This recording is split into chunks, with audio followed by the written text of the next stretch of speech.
Good morning student. Good morning sir. Okay, இன்னைக்கு வேர்ச்சொல் தமிழ் சொல், அதாவது வேறு மொழியில் உள்ள சொல்லுக்கு தமிழ் சொல் என்னங்கிறது தான். இதை படிங்க. ஜானா இங்காயில் ஜனங்கள், அதோட தமிழ் மொழியில் உள்ள வார்த்தை மாயிக்காயில் மக்கள். ஓகே, அடுத்தது ஜாக்கிரதை. ஜாக்கிரதை. ஜாக்கிரதை அப்படின்னு சொல்லுவாங்க. நிறைய நம்ம வந்து வேர்மொழி சொல்ல பேச பழகிட்டோம். ஆனாலும் அதோட தமிழ் வார்த்தை பாருங்கள். விழிப்பு என்பது தான் அதோட தமிழ் வார்த்தை. ஜாக்கிரதை அப்படின்னு சொல்லுவோம். விழிப்பு என்பது தமிழ் வார்த்தை. ஆங்கில வார்த்தை கேர்ஃபுல் அப்படின்னு சொல்லுவாங்க. அடுத்தது ஜே.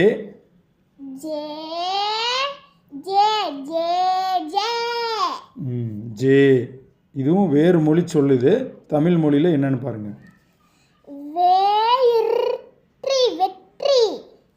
வெற்றி என்பது தான் தமிழ் மொழியில் உள்ளது. ஜே ஜே அப்படின்னு சொன்னால் இது வேறு மொழி சொல். வேர்ச்சொல் தமிழ் சொல்லுங்கிற தலைப்பில் நீங்கள் இடம்பெறக்கூடிய போட்டித் தேர்வுகளில் நீங்கள் இடம்பெறக்கூடிய இதுதான் இது.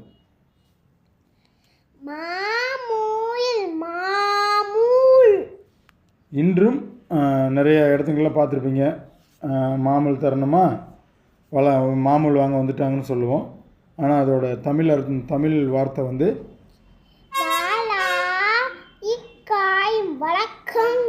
வழக்கம், வழக்கம் போல் அப்படின்னு சொல்லுவோம். மாமூல் அப்படிங்கிறது வேறு மொழி வார்த்தை.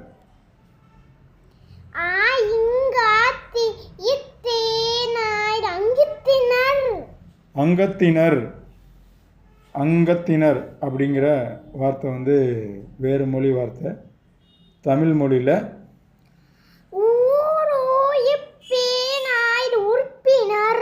உறுப்பினர் என்பது தான் தமிழில்.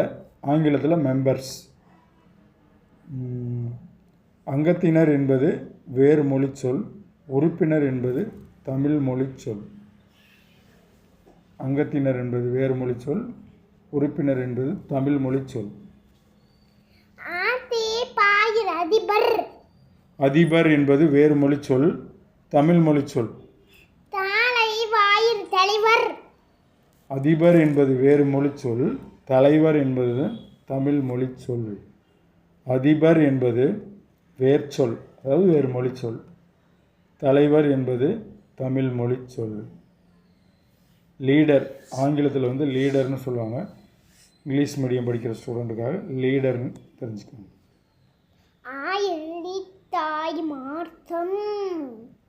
நெடில் இருக்கு, குறியில் இருக்குது. அதனால் அர்த்தம்.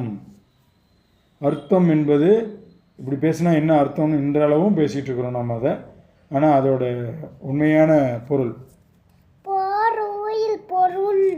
அதோட உண்மையான பொருள் என்பது தான். அர்த்தம் என்பது வேறு மொழி சொல். பொருள் என்பது தமிழ் மொழி சொல். அடுத்தது அவசரம். என்னப்பா அவசரமாக போகிற அப்படின்னு கேட்போம் இல்லைங்களா? அதை தான் நம்ம இன்றளவும் பயன்படுத்துகிறோம். இதெல்லாம் வேறு மொழிக்காரங்க நம்மளை ஆண்டதுனால இங்கே வந்து கற்றுக் கொடுத்துட்டு போயிட்டாங்க. ஆனால் அதோட உண்மையான தமிழ் வந்து விரைவு என்பது தான் உண்மையானது. அவசரம் என்பது வேறு மொழி சொல். விரைவு என்பது தமிழ் மொழி சொல். இது வந்து நம்ம தமிழ் எந்த அளவுக்கு தெரிஞ்சு வச்சுருக்கிறோங்கிறத தெரிஞ்சுக்கிறதுக்காகவே டிஎன்பிசியில் அடிக்கடி கேட்பாங்க.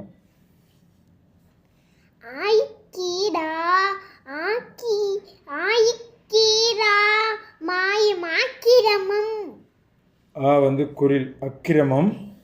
இது என்னம்மா அக்கிரமம் பண்ணுறீங்க அப்படின்னு இன்றளவும் கிராமத்தில் ஏதாவது நம்ம செஞ்சிட்டோம்னா சொல்லுவாங்க. அப்படி தவறுதலாக செய்யக்கூடிய வேலைக்கு அப்படி சொல்லுவாங்க. உண்மையிலேயே அதுக்கு பேர் வந்து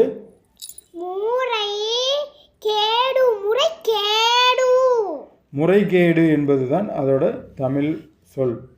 அக்கிரமம் என்பது வேற்றுமொழி சொல். அடுத்தது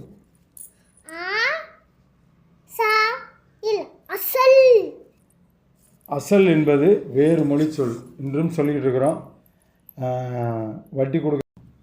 மூலம் என்பது தான் அதனுடைய தமிழ் வார்த்தை.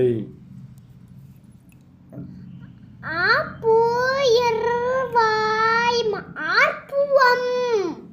அபூர்வம். முன்னாடி வச்சுக்கோங்க. பூயிர்வம், பூர்வம், அபூர்வம் அப்படி எழுத்து கூட்டி படிக்கணும். அபூர்வம் என்பது வேறு மொழி சொல். தமிழ் மொழி சொல் என்னன்னு பாருங்கள். ரெண்டாக சொல்லலாம். அதை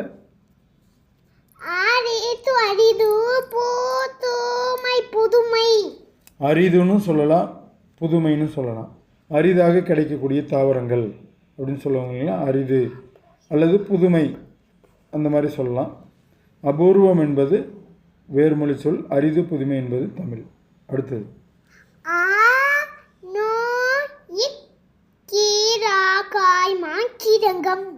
அனுக்கிரகம். அனுக்கிரகம் என்பது வேறு மொழி சொல். தமிழ் சொல் அருள். அந்த ஆண்டவனின் அனுக்கிரகம் கிடைக்கணும் அப்படின்னு சொல்லுவாங்க. உண்மையே ஆண்டவனோட அருள் கிடைக்கணும். இப்போலாம் நிறைய பேர் மாற்றிக்கிட்டாங்க. ஆண்டவனோட அருள் கிடைக்கணும் அப்படின்லாம் பேச ஆரம்பிச்சிருக்காங்க. அனுக்கிரகம் என்பது வேறு மொழி சொல். அது இன்றும் புழக்கத்தில் இருக்குது. அருள் என்பது தமிழ் சொல்.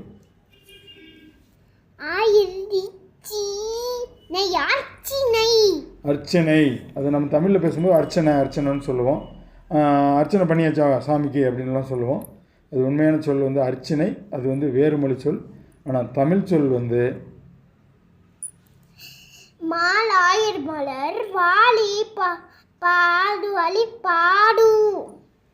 மலர் வழிபாடு.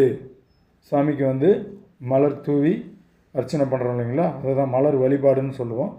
அர்ச்சனைன்னு தான் இப்போ மேக்சிமம் பேசிக்கிறாங்க. மலர் வழிபாடு என்பதெல்லாம் நமக்கு இன்னும் நடைமுறையில் கொண்டு வரல, பேசலை. அர்ச்சனை என்பது வேறுமொழி சொல். மலர் வழிபாடு தமிழ். அடுத்தது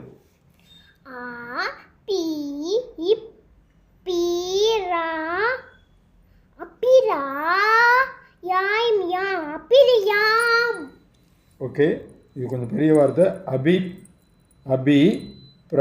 அபிப்பிராயம். இந்த செயலில் உங்களோட அபிப்பிராயம் என்ன அப்படின்னு கேட்பாங்க. இதுவும் வேறுமொழி சொல். நம்ம பயன்படுத்திக்கிட்டு தான் இருக்கிறோம். இப்போ கொஞ்சம் கொஞ்சம் மாறி இருக்கிறோம். அதோட தமிழ் சொல் பார்ப்போம். கருத்து. இதில் உங்கள் கருத்து என்னன்னு கேட்பாங்கல்ல. அடுத்தது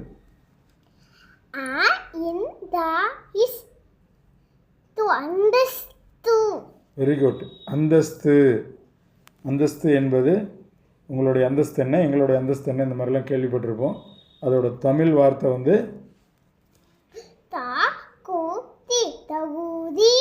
தகுதி என்பது தான் அதனோட தமிழ் வார்த்தை. அந்தஸ்து என்பது வேறு மொழி வார்த்தை. தகுதி என்பது தமிழ் வார்த்தை. அடுத்தது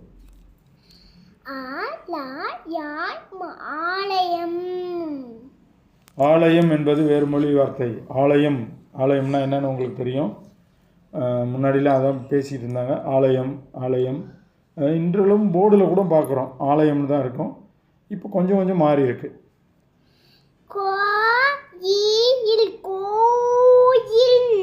கோயில் என்பது தான் தமிழ் வார்த்தை.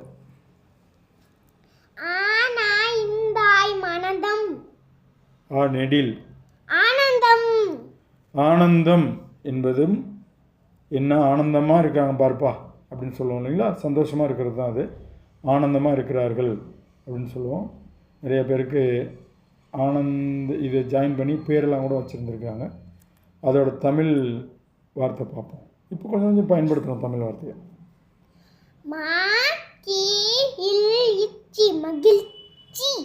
மகிழ்ச்சி என்பது தான் அதனோட தமிழ் வார்த்தை. ஆனந்தம் என்பது வேறு மொழி வார்த்தை. மகிழ்ச்சி என்பது அதனுடைய தமிழ் வார்த்தை. இதையெல்லாம் கட்டாயம் தெரிந்து வைத்து கொள்ள தான் வேண்டும். அடுத்தது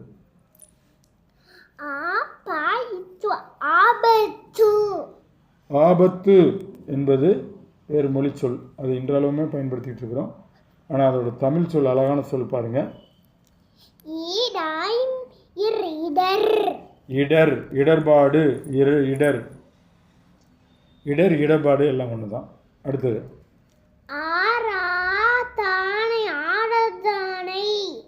ஆராதனை. அதுவும் கூட பயன்படுத்துகிற வார்த்தையாக தான் இருக்குது. ஆராதனை அதோட தமிழ் வார்த்தை வழிபாடு. அடுத்து